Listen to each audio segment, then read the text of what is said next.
So if I had to do over again, I wouldn't have went to Memphis. I wouldn't have went and just worked. I would have went, got the basic education, and did something that I liked.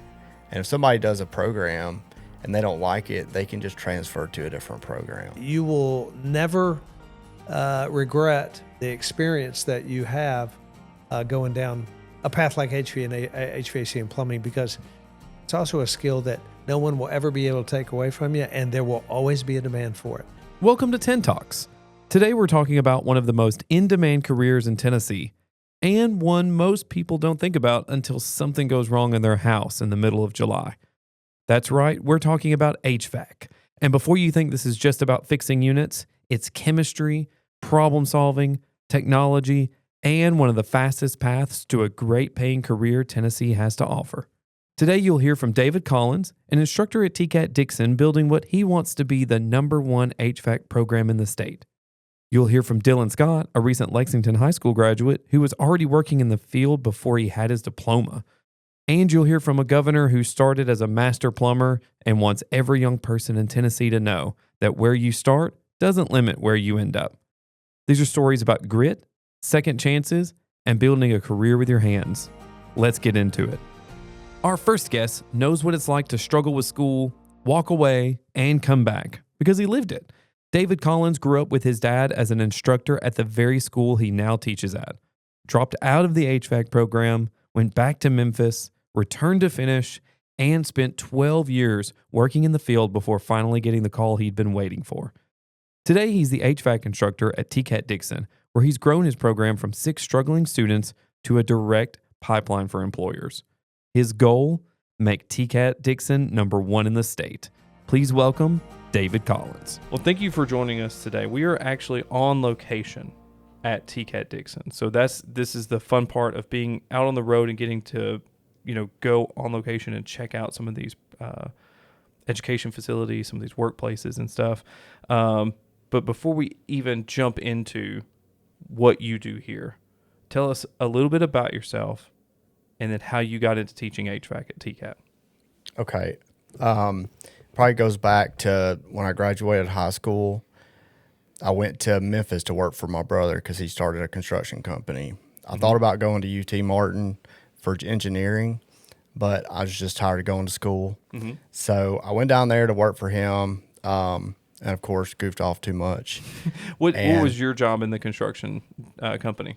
I was just a helper. We put in windows and doors for Pella, and so it was just me and him. We worked together, and I was just a ground man, just whatever he told me to do. So I got to a place where I just wanted more, and I wished I had went to college, So my dad was actually an instructor here. He taught machine tool. He's retired now, but he told me I should come to the school. So I came for a tour, looked at everything. HVAC was construction related, so I thought, why not try it out? So I came, I did about half of the program, and then I dropped out because I wanted to go back to work, make money. Now, when you dropped out, you did half the program. Correct. Did you get a certificate or anything? Like, were you at a stopping point when you dropped? I was. Okay, I just got my refrigeration license, so I could buy and sell refrigerant. Okay, I was going to say, because that's a key note to really pay attention to with TCATs, is that there are points along the way that you can, if something happened in life and you had to stop. Right. Like, you've gotten something. Correct. Okay, so you could buy refrigerant, sell refrigerant. Like, could you work on them at that point? I didn't know how to at that point. Okay. I had the basics, how it worked. I was struggling with the school. School was never my thing. Right. I was struggling with it, and so I just dropped out. I was getting real frustrated. I didn't feel like my teacher was really helping me to understand. Mm-hmm. And so I went back to Memphis and worked for a friend of mine, and went back to working for Pella Windows and Doors, and the same thing that I knew how to do. Right. And after being there for a year, it just wasn't good enough. So I came back, and I was able to jump back in the program and pick up where I left off. Oh, no, that's really cool.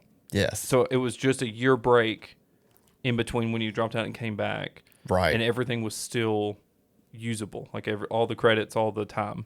So as long as somebody comes back within a 5-year period. A 5-year period. Yeah. Wow. Yeah, so you can Okay. just pick right back up where they left off. And we have that happen sometimes. I actually have a student right now that about 6-8 months ago, he got in a bad car wreck, got hurt pretty bad. And he just came back beginning of February and started back the program, picking right back up where he left off. Wow. So it's pretty awesome. Wow. And so you come back, you're able to pick up where you left off. Was there anything different about the school at that point? Not the school itself, but like you said you struggled with school. Was it the motivation of, I know I don't want to go back to windows and doors? Or was it just the maturity? Like, what do you think was different that second time around? I'd gotten in a lot of trouble in Memphis, and the second time around, I reached a place in my life I was ready to settle down, get married, and just start my life. I went to MTSU and looked at a construction management program. And after weighing it out, I decided that I would come back. My dad encouraged me to come back and finish what I started, finish the HVAC, because credit would transfer to MTSU. Okay. Yeah. And that happens in certain programs that Yes. like it can do a direct transfer. How much time did you have left in your program? I had about 6 months. Okay. Les, what it took me. I didn't go to the highest level. I went to the next to highest level, which was a year-long program. So you got to the year mark. What is the diploma or certificate at that year mark? So I got an HVAC technician diploma. Diploma. Okay. Right. So when I graduated, I didn't feel like I knew how to do anything. Okay. So like you had the books, but you were wanting more of the practical. Right. Okay. Right. And the funny thing is, my now wife I actually met here.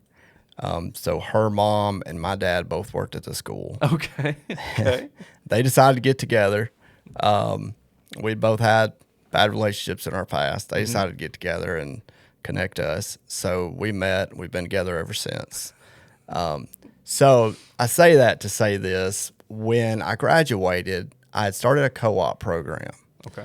So, and I'll explain some more. Yeah. Tell me about it. Co-op. So the co-op program, once you get halfway through a program, you can actually start working for a company 2 or 3 days a week while you're finishing school. So you get full credit for actually being at that company and working. Most of the time when people do co-ops, they get hired straight in when they graduate. So they don't miss a day of work. So that it's a really good program. You get paid by the co-op while you're going to school. So it helps them if they're needing some extra money as well. Right. So I did that. I worked for Morton Mechanical in Clarksville while I was finishing school. So when I graduated, I had a lot of trouble. I just didn't know what I was doing. And it was frustrating. Yeah. You know, I considered quitting and going back to construction. So anyways, I told my girlfriend at the time that I wanted to come back and teach. I want to go learn everything there is to learn and go come back and teach one day, because I felt like it could be different. I felt like students could graduate this program and go to work and know what they were doing. So years went by. I was in the field for, I think, 12 years. Did you stay with your co-op company the entire time, or did you I change? did, and I bounced all over the place. I was going to say, it feels like there's good opportunity to kind of leverage what you know, find another Yes. place. Because how far of a drive was that for you to the first place? It was about an hour. Okay. So, yeah, definitely probably the first priority is like, let's get somewhere closer. Correct. Gotcha. Yes.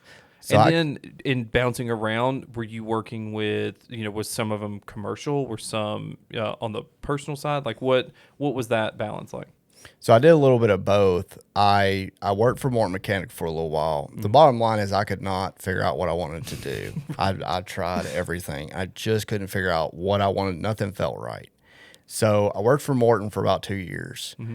My father-in-law started a maintenance company. So I went to work for him, and I did HVAC under the maintenance company, along with remodeling. We did some landscaping. We just did a little bit of everything. So I did HVAC pretty much on my own. Then I went back to work for a company the other direction in Franklin, Brentwood area. Okay. So when I went to work for them, the amount of drive that way was also too much. Right. So it was like an hour to an hour and a half drive that way. And of course, I had young kids, and it was a lot of time away from home. Mm-hmm. So I wound up coming back, and I actually, for a little while, sold modular homes. Okay. And that was Just took a horrible break too. from Yep. HVAC as a whole. Yep. And then what brought you back to that final end goal of teaching? Like after you had learned what you needed to learn, was it modular homes to teaching, or was there any steps in between? There was one more. I went to work for our local gas company. Mm-hmm. So when I left, Clayton Homes is where I worked at. I went to the Greater Dixon Gas Authority, and I worked for them for about 5 years. After about 3 years, the president of school called me and offered me the job. She wanted me to come teach. And my dad was still an instructor here at the time. So we went, I turned it down. I went and talked to my wife. We prayed about it, and I turned it down. So after that, I got really sick with ulcerative colitis. So everything slowed down after that. I just didn't have the energy I used to have. So I told my wife I made a mistake. I really wished I took that job. Like right after I turned it down, I realized I really wanted, it was time. Mm-hmm. So the next time it came, about 2 years later, it came open again, and I applied, and of course got hired. As soon as I got hired, it didn't take long to realize this is what I want to do.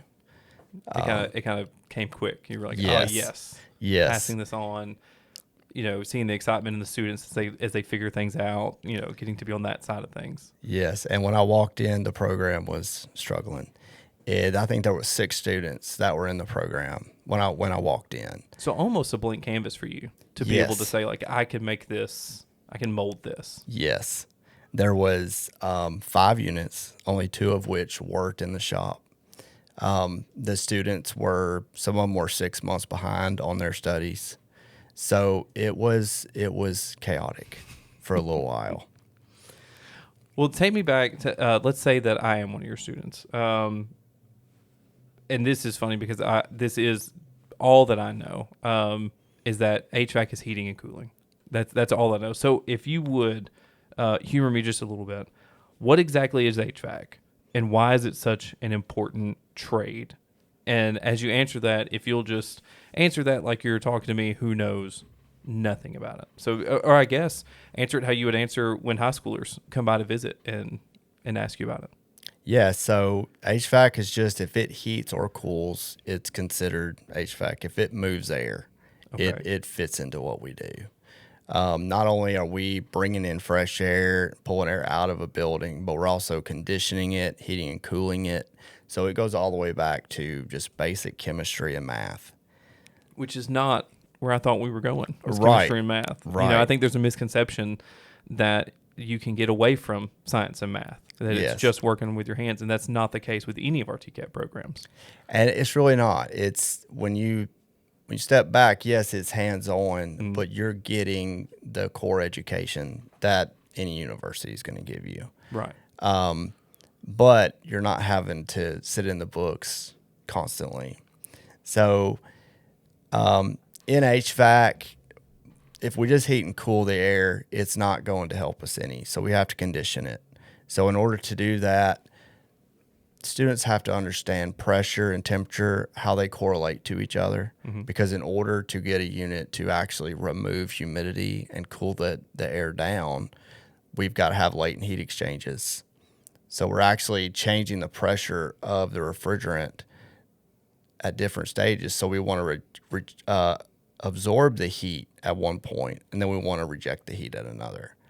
So in the area we're cooling, instead of putting cold air in is just a byproduct of what we're actually doing. So we're actually taking the air and we're using a latent heat exchange, which is just a change of state of that refrigerant. And then we're absorbing the heat in the building. And then we're going outside and we're raising the pressure above the outdoor temperature so that we can reject that heat outside, and we do another change. So we raise the pressure outside in order to get that temperature up, so we're able to reject heat. But that refrigerant is the fluid that actually carries it.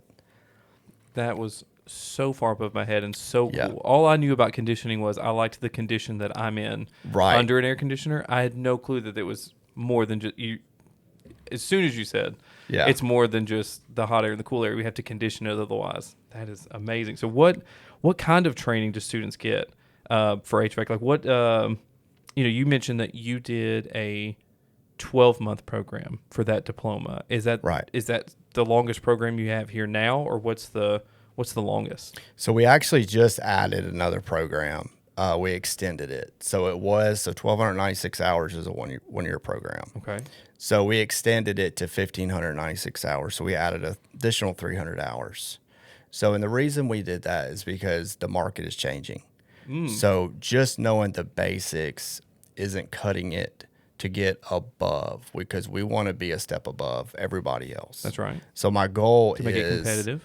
for TCAT Dixon to be the number one in the nation, really, but at least in the state. That's right. Because we want people to come here. We want employers to hire directly from us. Right. We want them to never have to put an Indeed app again. Right. And we have one company that is devoted to that.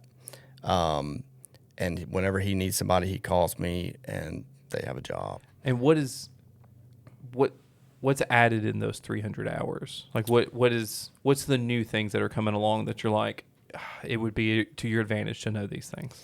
So the refrigerants have changed to a mildly flammable refrigerant. So they're also, the energy standards are changing. Okay. So the systems that we're using, they have cold climate heat pumps. They have what's called a VRF system. So chillers and boilers, which is in big skyscrapers, commercial buildings, they're starting to change those with what's called a VRF. So it's basically a heat pump, but it's on the commercial level. So they put in all of these high energy efficient motors to run these systems. So when it's mild conditions outside, they're running really low power and they're still maintaining space temperature. Where with the chiller and boiler, it's just running. Right. And you're using a lot of energy when it's unnecessary to use it. Okay. So that's the part, the technology behind that is very, very complex. So in order to teach those things, we've got to have more time. And that's where we start at. That's what what we call the fourth trimester is all about, is the higher efficiency equipment, the new water. We go over water heaters a little bit, and the new heat pump water heaters and tankless water heaters and the efficiency differences. So really at the end of the day, it's all about efficiency and new technology. Okay. What would a typical day look like if I was an HVAC student? So typical day, they come in, we go 6 hours a day, so it's 8 to 2:30. And they get a 30-minute lunch in the middle of the day. So we start off the day with just a class meeting. We talk. Sometimes I will go over certain things. If the day before I've seen some struggles for multiple students, then I'll go over that thing in the morning. Because if this student's struggling with it, then the other one's going to struggle with it too. So we try to hit that so that everybody can understand. Even if they're not particularly learning about that thing right now, everybody will understand it when they get there. That's right, because everyone's at different points of their journey. Right. Okay. We have some guys that just started beginning of February. We have guys that started beginning of January. We have guys that started a year ago. I have guys that are finishing up. So they're all over the place. So this team meeting is really the main point of the day, that everyone kind of gets together. Everybody's before together. They separate and go. We talk, and it's also team building time. So what I want is for everybody to be in there and everybody to understand that we're a team. And even if you're over here, we can all learn together and we can support each other in the process. I usually team up. So most of the guys that come in, they kind of stay together, so that when they go to the lab, they do labs together and they can learn from each other. Right. We're also, somewhat limited on equipment, so we kind of have to team up. But once we have our morning meeting, everybody splits up and goes. Some people go to the lab and do lab work. Some people stay in the classroom, do classroom work. So there's 2 instructors here. So I stay in the classroom, and Ben, our other instructor, he stays in the shop. So it's basically a classroom instructor, shop instructor. So I try to take care of all the theory work and make sure everybody's understanding the process, while Ben puts their hands on it and takes the theory work. And we work really well together. We have a lot in common. So he understands how I'm doing things. I understand how he's doing things. And we stay in communication really closely. Which is wonderful to model for the teamwork. Yes. You're trying to teach teamwork, and the best way to teach teamwork is model it. So that's awesome. Yes. So once we split up, you have these guys that are just starting and then other guys that are way along in the program. So the guys that are way along in the program, a lot of times we'll actually use them to help teach the younger guys because that refreshes them. Mm-hmm. So sometimes I'll have a guy, for instance, we have recovery and recharging of refrigerant. Mm-hmm. So I'll have a guy that's about to graduate and I'll say, hey, come here and help this guy so that he gets a refresher because they forget along the way. They forget. Right. Which is what you were trying to solve with you didn't know how to do something. Right. It's one of those no, we covered it for a week, but to refresh the memory. Sometimes I feel like a coach because every time we do things, the students are always laughing because they're like, oh, Dave is changing things again. And I do. I'm constantly adjusting because I start seeing a pattern. And as soon as I start to see a pattern, I come back to the table and I start looking, okay, what did we change last time? What parts of that made things better? Mm-hmm. And what parts of that made things worse?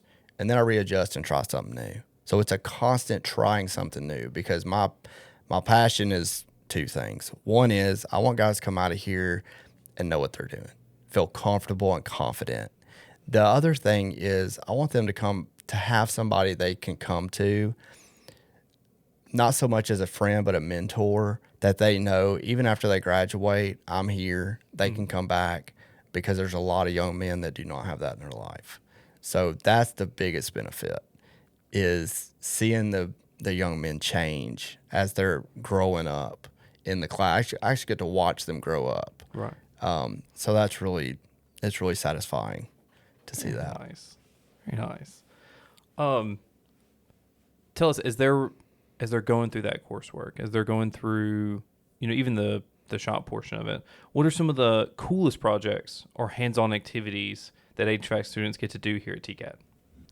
We do Skills USA. Mm-hmm. So it's a competition. We go to Chattanooga once a year and compete against the rest of the state. So we have to raise money for Skills USA. So we do a lot of different projects. So yeah, I heard there was a literal goat up for auction today. Oh, yes. And yes. So are there any other livestock? Is this a livestock auction or was this a regular silent auction and a goat got brought in? So the goat got pictures taken, and the pictures of the goat are back there on the table. So we do a silent auction every so often. And it's just, we tell people, you know what, if you're going to take something to Goodwill, bring it here. And if we get $1 off of it, that's $1 earned. That's $1 in Skills USA. So it costs around $1,000 to send one competitor to Skills USA. Okay. So, and then of course, if they win gold, they can go to Atlanta for nationals and compete against the nation. So it's a really cool program. We take competitors every year. Now, how do they compete in it? Tell me what the competition is for an HVAC student. So for an HVAC student, there will be anywhere from 7 to 10 stations. It changes yearly. Mm-hmm. They'll do the basics. They'll braze and solder. They'll do gas heat and heat pumps, and they have to they're just service techs. They have to prove that they can be a service tech. Oh my gosh. Yeah. And I'm sure time has something to do with it as well. It does. They have 45 minutes per station. 1 year we did 35 minutes per station. So it's very high pace. That's right. And it's a lot of pressure. So that's the other part that's really good about it. I judged for about 4 years. Mm-hmm. And watching the students, the ones that I knew that were really good, freeze up because of the pressure. It really shows them when they get out in the field, we're like, hey, you're going to feel this pressure out in the field too. Right. And this is a good experience. Right. And there's not going to be a lot of people surrounding you. Right. It's going to be you and maybe a partner. And we also work, every piece of equipment that's on school grounds, we work on. So we don't call in, unless we absolutely have to, we don't call in any companies for our HVAC needs. So anytime something breaks down, which... It's a class trip. It happens a lot. Right. We take usually senior students, and they fix it. So, of course, they're watched while they do it to make sure. But they get that real live hands-on experience. Talk to me a little bit about the job market in Tennessee. So what kinds of HVAC jobs are available right now? Like, are there opportunities in rural areas as much as there are larger cities?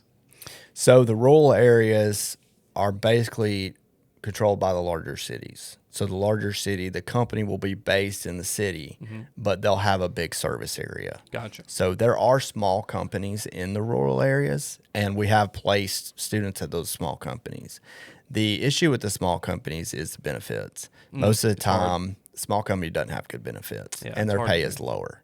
So I encourage students to go to the bigger companies just for that pay scale and the benefits. But some, they don't mind making the lesser money. They want to work for a small family-owned business, And I'm sure that's hard to explain to a younger student, because I'm sure you get students of all ages, but the younger students, I'm sure it's like, I don't know what benefits are, or why would I need to invest in a 401k? Like, what do you mean? Why would this matter? So I'm sure that's a fun part of it. It is, and I try to go over some of that too. I try to touch on how taxes work and how much the benefits actually will ease up on taxes, and it all kind of levels out at the end of the day.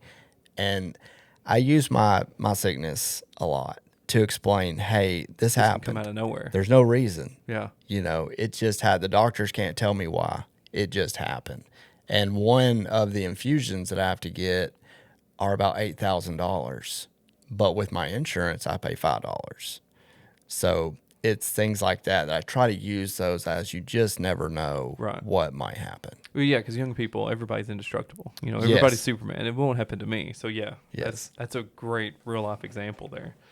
Talk to me about the earning potential. What are some of the starting salaries that someone just out of TCAP in HVAC? Like, what do those look like? Generally, it really depends on what I tell an employer a student's capable of. So that matters what they show me. Right. If I tell an employer, hey, this is the guy, he knows what he's doing, he's top shelf, then they'll probably start around $20 an hour. Oh, wow. Typically, it's around 18 to 20. The smaller owned businesses, you might get as low as 16 to start out. Most of the students that I've kept up with are going up in pay scale very rapidly. I have one student, just as a for instance, because we talked the other day, that he's making a little over $30 an hour. He graduated about 4 years ago.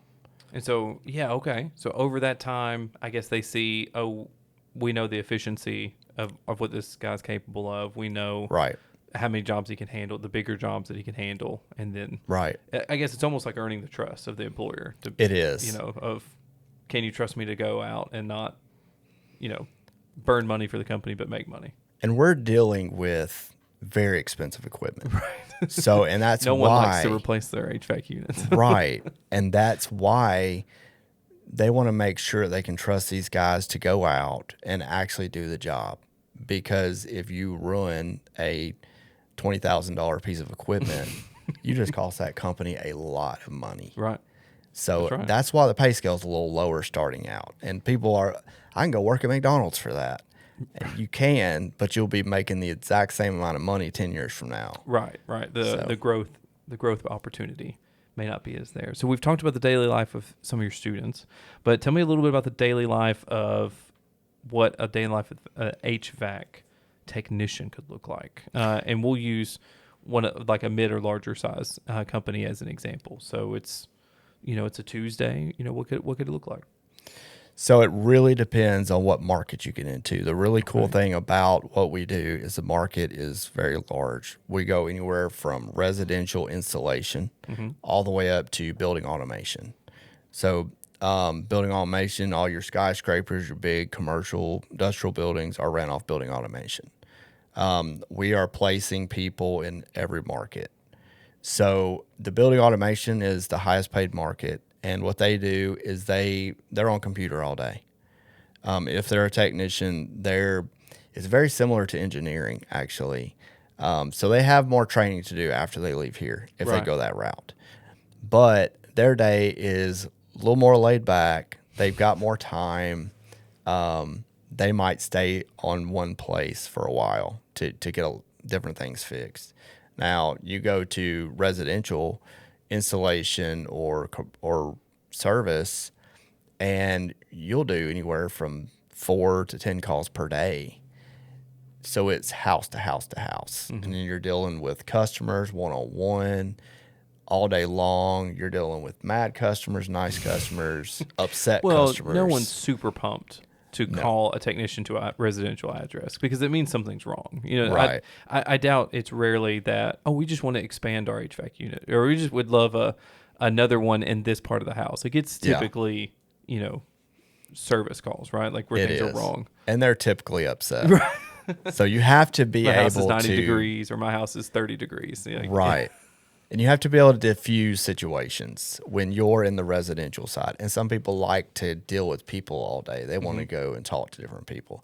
Other people are like, I don't want to deal with the public. So they go the commercial route. I was going to say, so what you're saying is you can live an extrovert's dream or an introvert's dream. Absolutely. Like, you can choose your path based on how much you would like to deal with people. I don't 100%. think I ever considered that, because I assumed you could also pick your level of inside versus outside work, right? Like, as far as like how much you want to be outside, how much you want to be inside. But I never thought. And then I'm assuming too, you talk about somebody will, with the building automation, that they will be potentially on that site for a while. So you could actually pick how much you want to travel as well. Yes. Yeah. If you like to travel, building automation is the way to go, because you can lots get of out times there they travel.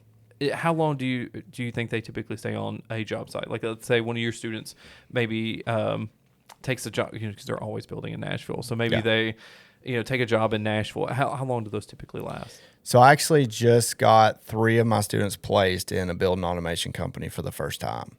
And I've stayed in touch with them pretty close to see kind of how that is going. Right. So they're, 3 to 4 days. They're actually doing the installation side right now. One of them is being trained up to go into service. So he bounces around a little bit more. So sometimes it'll be 1 to 2, maybe different buildings a day. And other times it'll be, we didn't get this done, so we got to come back tomorrow. There's sometimes they're there and until it's done, because it has to be fixed. So they might work a 24-hour shift. Oh, wow. Before it's over with. I mean, I know us in the residential side would hope that they would stay 24 hours, but I guess in that part they can actually pay it and do it. Well, tell me a little bit about the skills needed. So let's say, I'm sure you have high schoolers come to tour. What is it that you're telling them would be the most successful, or at least the most helpful in succeeding in HVAC? Like, what classes are you encouraging them to take? What skills are you encouraging them to pick up? So I would tell them, make sure you do chemistry and make sure you understand math. We don't do a ton of math. It's grade school math. It's easy. But the chemistry, does that shock people? Yes. Yeah, they don't understand. And I try to reiterate that you don't have to be top of your class with chemistry. It's very basic chemistry. But you need to know it. I mean, You need to understand it. is a mix of chemicals. Yep. What about the challenges and rewards? What are some of the biggest challenges in an HVAC career? The biggest challenges, like we talked about a minute ago, are dealing with people in the public that are generally upset. If they'll leave you alone, the job itself is a little bit easier. It is. Now, give you time to think, give you time to... Right. And the other part is an attic might be 130 degrees. Well, that's where they love to put the HVAC units, is right there in the attic, because they don't want them in the living space. Right. They might be in a closet. They might be in an attic. I've had to crawl through little 2x2 holes in a ceiling to get to a unit before.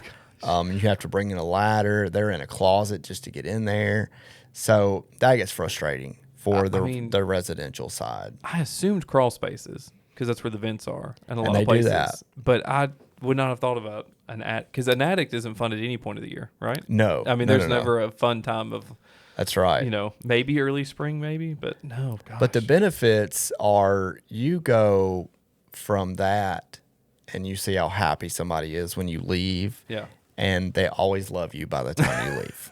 So even if they're upset when you get there, right, they always love you before you leave. Yeah, is that one of the biggest... Tell us about the rewards of being an HVAC technician. The biggest reward, even if the people there aren't thanking you, the biggest reward is knowing that you made a difference, knowing that without you there, they could not have got that going because you have a specialized training in that field.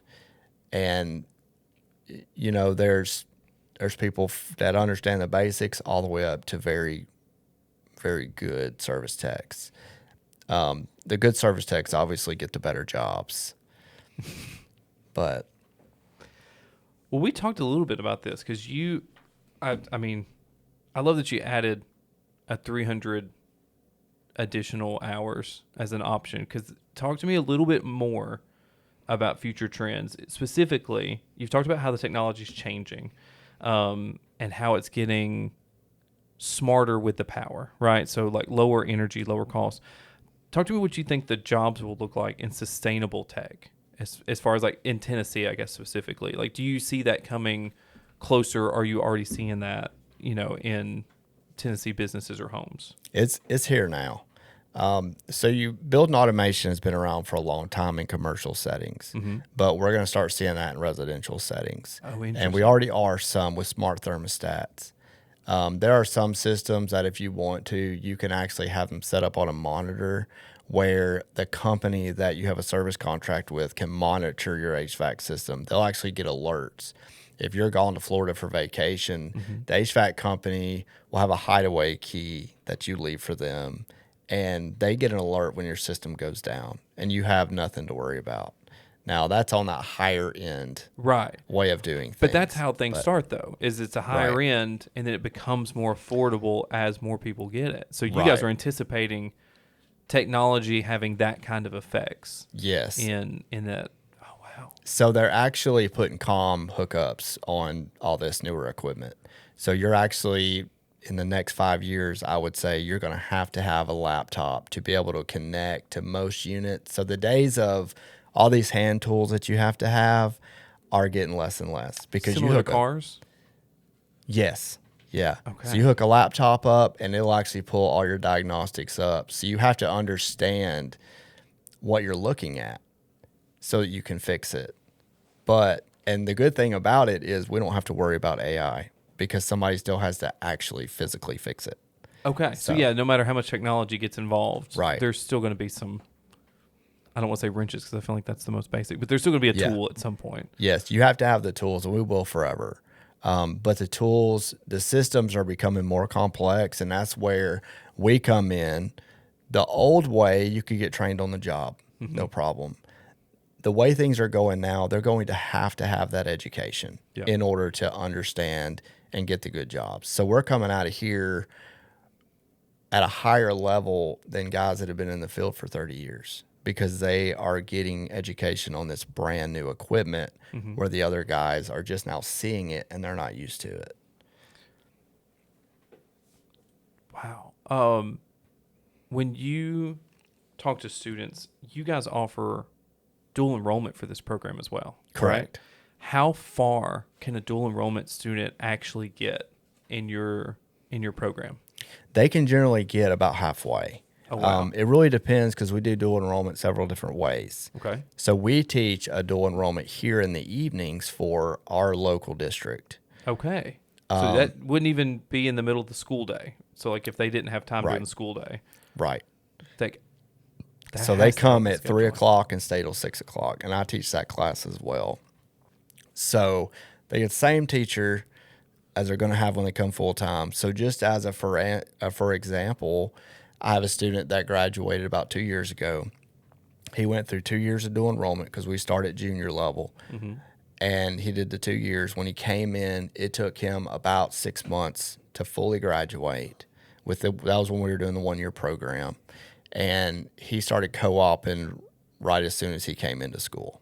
Oh, wow. So, I mean, high school graduate, the fall of his would have been freshman year of college. Yes. He is co-oping. He's working. He's already got the background knowledge. So Yep. you can get ahead in high school. Yes, If- and if he's you- in the mid-20s right now, and that's working for a small town business. He's about in the mid-20 range.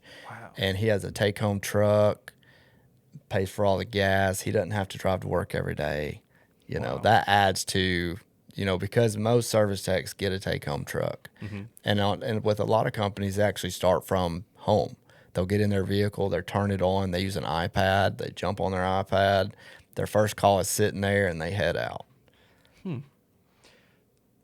What would you say to some of these students who's worried about not being smart enough to be able to do HVAC? And then also those students who think trades are a backup plan. What are some of the things you say to those students? So with those students, I would say there's no such thing as not smart enough. Everything can be taught, and we're going to do our best to get on each individual's level to help them to understand. And I tell them if they try, they'll graduate this program. We'll do everything we can. As long as they put in the effort, we will figure out a way to help them to understand it. Is very rewarding. It's the most rewarding career, in my opinion. And we're needed as much as doctors. You can't do anything without heating and cooling. We keep medicines cold. We keep people comfortable. Everything, all your food and groceries have to stay cold. We do everything. So you're always going to have a job. Never have to worry about being laid off. And I went blank again.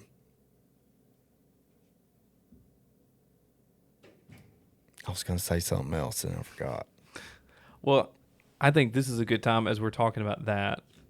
Tell me, to close, what's one piece of advice you'd give your younger self about pursuing a career in HVAC?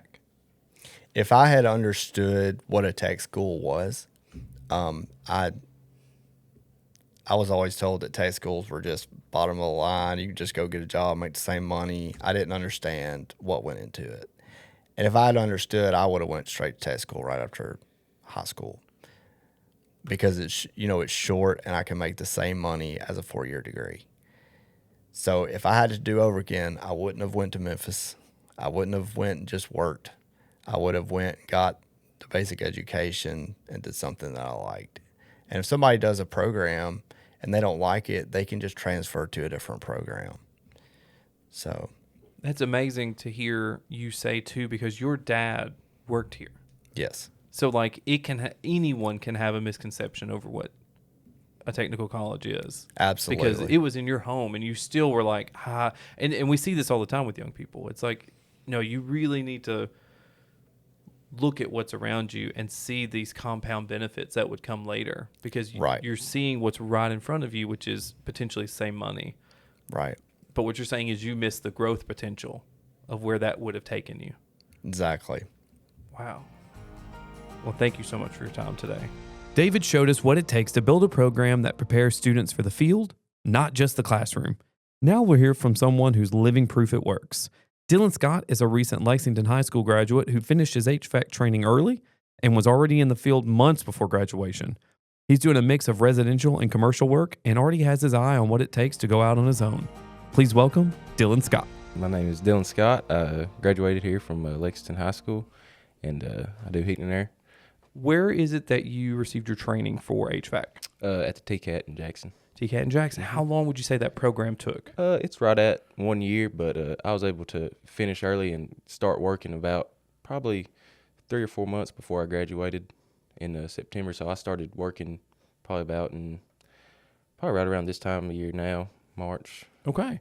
That's really cool. Were you able to do any dual enrollment? Is that why you were able to finish early, or were you just in your coursework? Well, actually, the construction class here gave me some hours towards heat and air somehow. Oh, that's really cool. Yeah, so that kind of... They had some kind of articulation agreement between the high school and TCAT. Yeah, that kind of worked towards dual enrollment.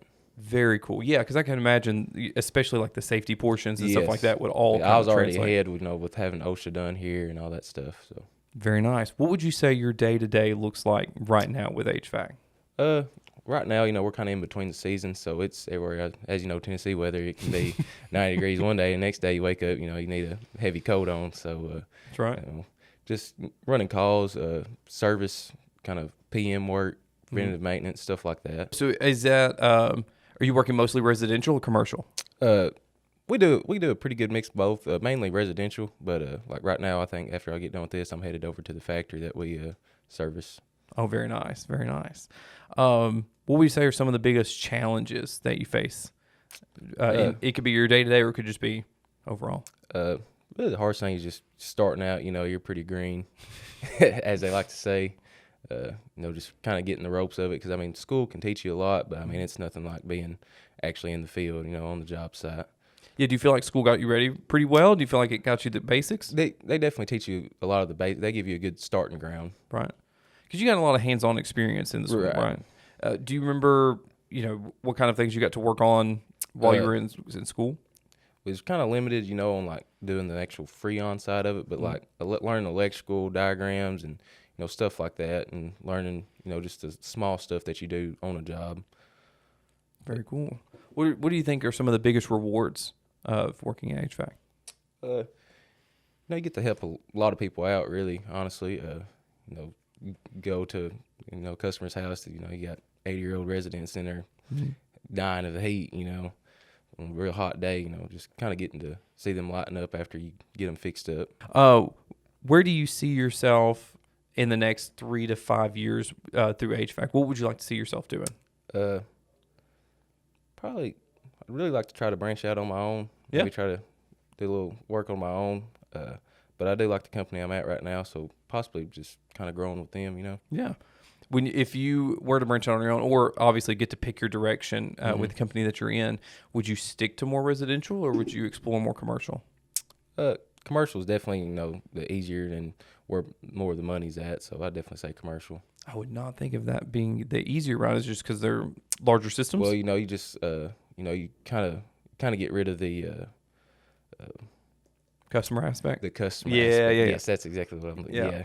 Don't deal with as much of the community as, if you're on a commercial job, most of the time you're going to be up on the roof, kind of by yourself, and you just kind of got to mess with whoever's the head of the maintenance or whatever like that, but that's about it. Okay. Very neat. Would it require any more certifications from you, or do you now get to just apply on-the-job experience towards kind of future goals? Not really. I mean, as long as you got your EPA license and, OSHA certified, stuff like that. EPA? That is, that's what allows you to handle Freon. Gotcha. Okay. Very nice. Very nice.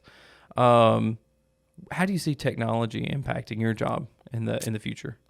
Are you already seeing some of that now? We're definitely seeing some of it now. Like you got these newer units. I mean, you can start them up off your phone, Bluetooth and stuff like that. A lot of these companies, they got apps for all their startups. I mean, they just kind of walk you through everything now. Which sometimes, I mean, it can be nice sometimes, but a lot of times you also see a lot of issues that you wouldn't have with your more simple, down-to-earth units. That's right. When there's more sensors, there's obviously more issues. What are some skills that you would recommend if a high schooler was looking into the same kind of career field that you're in? What kind of skills do you think kids could work on now to prepare them for HVAC? I'd say just trying to work on your troubleshooting skills and stuff like that, problem solving. Just try not to give up so easy on some stuff, because you run into some problems that just make you want to call whoever your boss is, like, hey man, I need a hand on this. Just definitely working on that, on problem solving skills, stuff like that. Very nice. Do you have any funny stories or anything about the job so far that you've run into that you're like, oh wow, would not have expected that? I mean, you definitely run into something new every day. I mean, sometimes it's either the people you're working for, or just kind of stuff that you do and stuff that you see messed wrong with a unit. I mean, it could be like, wow, I never expect I'd see that problem, something like that. Yeah. Like I think the other day I went to a unit, the heat wasn't working, and there was a big anthill on the side of it, and just as soon as I opened the panel, to look at it, just all this dirt started falling out. They had completely built up a big mound inside of the unit, and I mean, it blocked everything off gas heat wise. That was kind of a pretty odd one that had nobody else seen that I work with. I mean, so once you cleared it out, did that solve worked. most of the Yeah, it worked. Just took a vacuum cleaner to it, and it worked fine afterwards. That would be the craziest explanation I've gotten from an HVAC person. I was like, hey man, I don't know why it's working. And you're like, you wouldn't believe this. Thousands of ants. It was a big mound, which luckily it wasn't active. There was a few ants in there, but it wasn't active since it was still kind of cold outside. Gosh. That is wild. That is wild. Do you have any advice to people that are considering what you do? The biggest thing is making sure that you're comfortable with the elements that you're going to be working in. Very nice. Yeah, the heat and and I guess you guys under houses at all? Oh yeah, under houses, in the attics. Yeah, you definitely Wherever the air and heat are not, you're probably gonna be there. Yes, that's exactly right. Yeah, you may be working on heating and air, but you're gonna be wherever it's not. Yeah, there's been days when I've been under a house and I don't come out for about 5 hours. Just straight under the house. People come to bring you stuff like that. And what is it that you do under houses? I understand the units, that you guys work on the side of the houses. Right. What is going on under the house? That's most time where your duct work's going to be ran, which sometimes you will run into a split system under the house, like a furnace being under there, which is not common, but you will run into it a lot of times, every now and then. But yeah, mainly just doing duct work, fixing insulation on the pipes, because you don't want your pipe sweating, be a bunch of water underneath your house, stuff like that. True. And I guess that helps with the pipes freezing as well? Yeah. With the duct work under the house, it definitely keeps the underneath of the house a little bit warmer than it would with it not being under there. Very nice. What advice would you give high school students that are worried that they don't have those problem-solving skills, or when they think of the electrical work behind what you do, or just things like that, if they're scared that they don't have those skills or they're not smart enough to do something like what you do? I'd kind of worried about that too first coming into it. I was always kind of scared of a bunch of wires, electrical stuff like that, but I mean, it's really not as bad once you get out there into it, get to doing it, looking at wire diagrams, stuff like that. It's pretty straightforward once you just kind of do it for a little bit. Definitely just, try to at least give it a try first before get some hands-on experience before you. Yeah. Because there's lots of safety protocols, I'm sure, as well. Right. Yeah. You're always kind of aware of Yeah. what's on and what's off. Yes. Yeah. You definitely need to be aware of that. Don't forget to pull that breaker. That's for sure. That's right. That's right. Well, is there anything else that you feel like I'm missing when it comes to a person who does not work in HVAC? Is there anything that and people that don't work in HVAC don't know about HVAC that we should know? I mean, other than I think a lot of people kind of take the elements for granted, like, it's probably not going to be that bad, working. It's definitely a little harder than it looks, it seems. But besides that, no, not really. Awesome.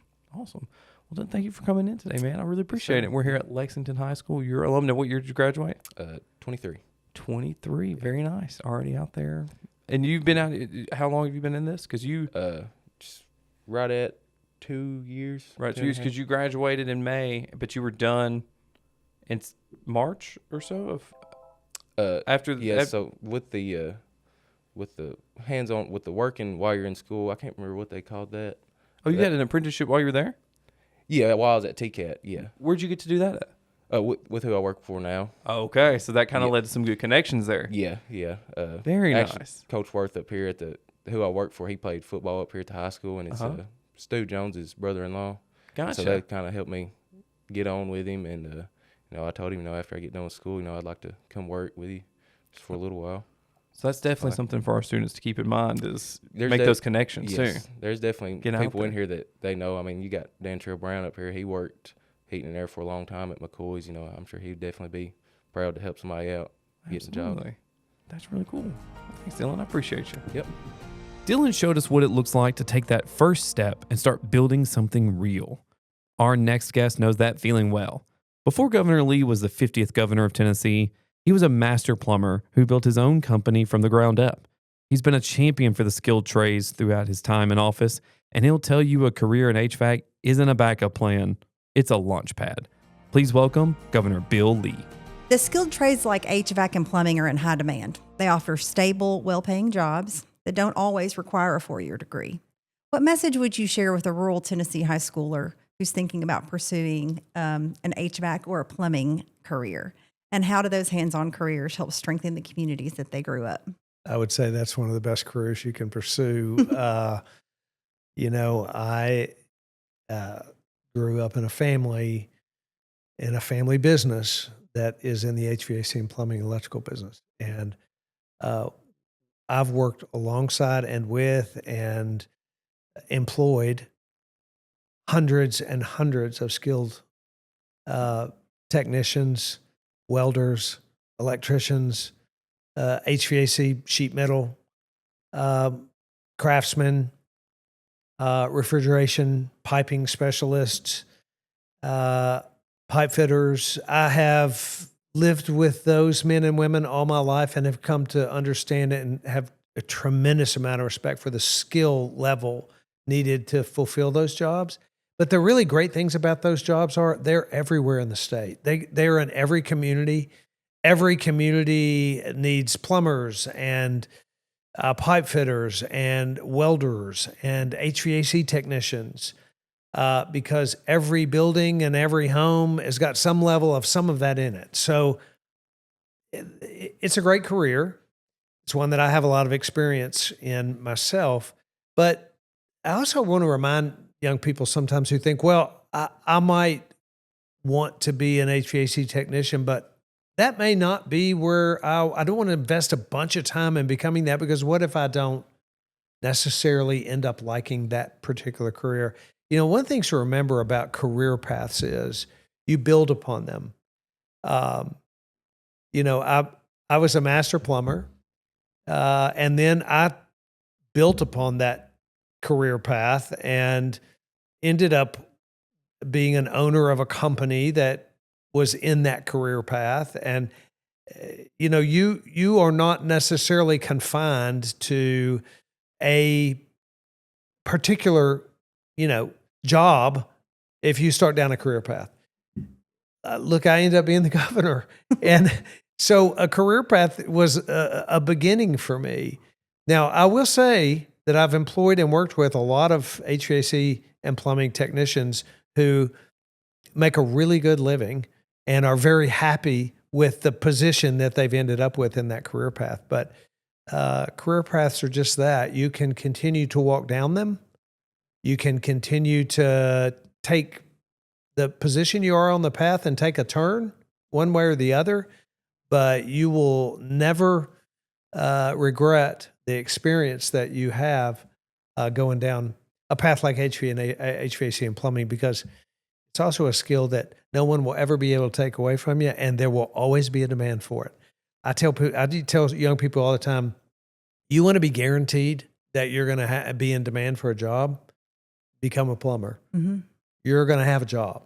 And it doesn't matter where you live in the country, there's going to be a demand for your skill. Same with HVAC technicians, same with electricians, really important skills.